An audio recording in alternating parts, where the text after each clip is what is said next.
Yo, yo, it's Tony D back. You know what's up when you see that? It's the brown bag. Love it. New comic day.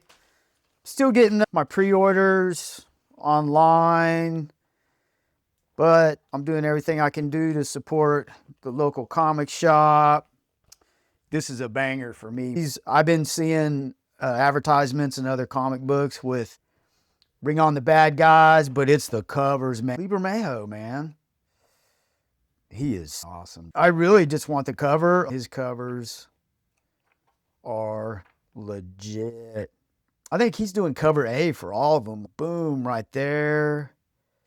Yeah, I'm collecting all of them just for the cover. This is when a cover is worth it for me. I'll even buy some alternate covers. Now, this kind of contradicts something I say a lot, where I don't always like hyperrealism, but this is my hyper-realistic guy right here. There's something about the colors that he uses that it's not just about being hyper-realistic. There's more. There's color. There's angle. There's look, you got the Thing's hands coming in and the fire. Just that.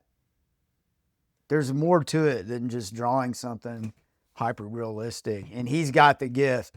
This is my favorite X-Men title. We're on 18. 3K is doing their thing. That's the evil X-Men. But this is my favorite one. You've got Wire here. First appearance, I believe, was in Alpha Flight. Don't know the issue, but what's cool is once I saw him, I thought he was a new guy. And then I did my research and found out he was in Alpha Flight. That's cool. I love how the Beast is back to his... He's a clone that the evil Beast created. It's interesting to see him there because there's echoes of that, of him being a clone. I don't know if that makes sense or not, but I think it's cool. It adds to the story for me. And this is a really good team. I may start reviewing this one. I know I've got some X-Men people that they're hardcore. I'll always be buying them. X-Force was my favorite, and then it was just, they just shut it off. I don't know if it was planned for 10 issues or, I don't know. Hey, if you got any info on why they cancel things, let me know. That's something in that community I just don't know about. I've seen things that were really cool that I got into, and then all of a sudden canceled. Final Interview is an example from Dark Harbor. The first issue I really enjoyed, and then it was done. I'm sure that's happened to everybody. If you got a story like that, let me know. I'll go buy the issue or issues that came out before they canceled something on you, and we'll celebrate it. I'm getting into The Long Halloween. I was real hesitant about this. I was talking to some guys in the comic shop about how I feel they're putting some things out just to get more money out of us and not really providing the value. I think an example, and this is just my viewpoint, is Deadpool. When the Deadpool Wolverine movie came out, that's all you saw was Deadpool Wolverine comics. Deadpool's really, in the comic books, he's really, it just doesn't resonate with me. You know what I mean? Let me know what you think about that. Do the movies make it better for comics, or do the comics make the movies better? Because they do. Long Halloween, I just went off on a tangent, but I grabbed 5. I want to get the Tim Sale covers because he really... Okay, now, compared to Bermejo, this is simple. This is what I really lean towards, is the simplicity. Doesn't mean I totally am turned off by realism, but this stuff right here really does it. Look at that. The use of negative space, the brush strokes. It lets you do some interpreting. You don't have to see every line. I just really like this cover. Issue 5, I have issue 1. I'm piecemealing this, giving the comic shop some love. Tim Sale, you got the Two-Face. It's really good. Work with the suit and the... See how the cigarette... You don't need everything interpreted for you. Got 7. It's another Tim Sale. I like the conveying of emotions. The fists and the face both match the emotion that's being portrayed. I'll get into that. I'll probably review it. The original Long Halloween was fantastic. I may do that too. Let me know what you think. Should I do that one first or should I wait? The thing about the channel is I do a lot of reviews, and a lot of times I want the comic books. I don't want to do trade paperbacks, and it takes me a while to get some of them. I'll give you an example. RoboCop. I cannot find, even online, I have it on my want list with my comic shop. They don't have a whole lot of the RoboCop that I'm buying from Boom Studios. And I don't want to buy on eBay. I'm done with that, but do what you can do. Let me know if you have some hookups. Tony D will buy. Oh, my man Matt using that Mylar. Love it. His Mylar is a little bit smaller than mine, but I still save it because it will get used. Love Mylar. If you buy it on the eGerber, you have to call in the order. It's old school, but you can get 1,000 for $220 if you buy it in bulk, and the shipping ain't that bad.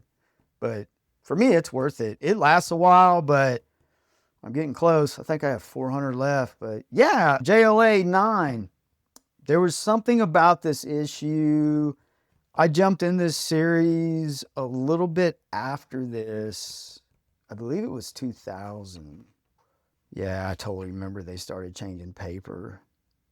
That's another interesting topic is, oh wow, this is 1997. It was early, but the reason why I picked this up, there's something about the key. I like this villain, and I saw this and just had to get it. I don't know, it's weird. Some of the villains that I really like, I can't explain it. There's a lot of symbolism that could go with that, but I think he started off as a real goofy D-grade type villain. I dig it now. Batman be giving it to that dude.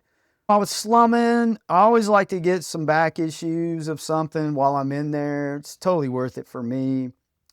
The reason why I got these 2 spectacular Spider-Men is because Sal Buscema and his brother, I believe, did the pencils. I thought it was cool that combo. Okay, yeah, Sal Buscema, and the cover Sal Buscema. I may be wrong, people. I may be wrong.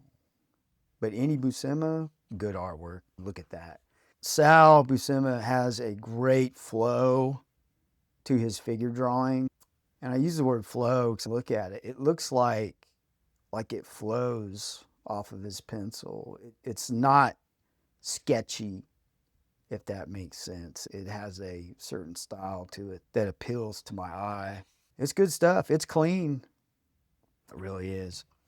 And another reason I got these, they were really cheap. $2.99 for one, maybe $3 for the other, $3.99 or whatever. But I'm always looking for these books that are very affordable, tell a good story. It doesn't have to be Spider-Man 300. It doesn't have to be a first appearance. I'm always looking for these stories that are just cool to read. And it's, if you think about it, if you add up the price, it's a variant cover of something now. When you're shopping for stuff, keep that mindset. Some of these variant covers you're picking up are really worth it. Hit the back bins. You can get some bang for your buck in the back bins. I'm telling you.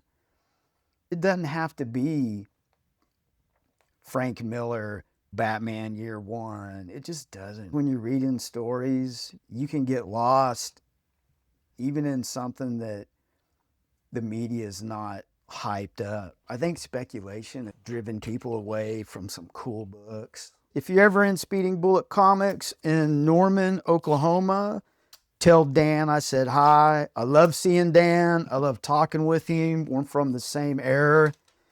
We have a lot of nostalgia for our era, and I think everybody does. I'm not going to say one era is better than the other, because if you grew up in an era, of course you're going to love it. He's cool. We talk a lot. I really like Dan. He's very stoic, quiet, but when he starts telling me stories about comics, I see that light in his eye. It lights up. I'm going to go ahead and tape these up. It's going to take a while to get to these to read.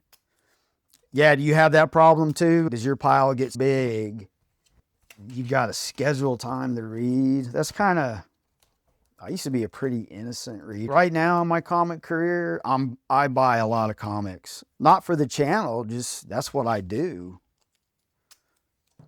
And it's just, I love comics.